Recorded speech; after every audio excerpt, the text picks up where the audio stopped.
cette publication, de cet ouvrage? Écoutez, je voudrais d'abord remercier beaucoup la Caisse de dépôt et de gestion d'avoir organisé cette première présentation de notre livre, Maria Scollan et moi, cette première présentation au Maroc, ce qui pour nous a beaucoup de sens à la veille de l'ouverture de la COP22. C'est un livre qui à la fois décrit et raconte une évolution qui nous semble très importante dans le monde de la finance et qui se traduit par une prise en compte de la question du climat, alors qu'il y a encore très peu de temps, c'était un sujet qui n'était pas majeur pour l'industrie financière. Donc c'est un livre à la fois descriptif, narratif, pédagogique,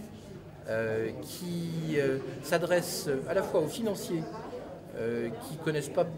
bien le climat, les questions du climat, et qui se demandent pourquoi ça les concerne,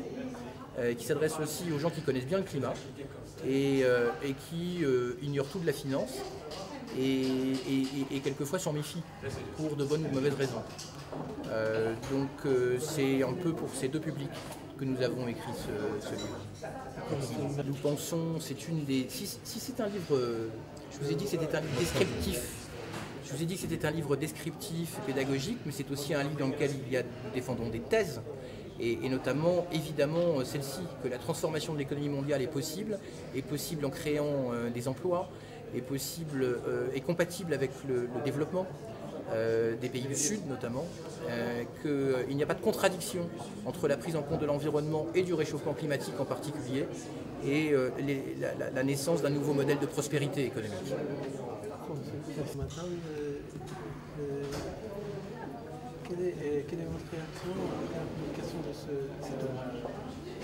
Eh bien, nous sommes heureux d'avoir écrit un livre qui raconte l'histoire de la finance climat, parce que cette histoire, nous y avons participé depuis 10 ans environ. Et nous avons été également très heureux de constater qu'elle s'est accélérée depuis environ 2010 et singulièrement depuis 2014 à travers la naissance de concepts nouveaux qui permettent de prendre en compte le risque lié au changement climatique dans la finance, mais aussi à travers des initiatives d'acteurs, notamment des institutions financières, des investisseurs qui ont décidé de s'engager en faveur du climat, et à travers aussi des politiques publiques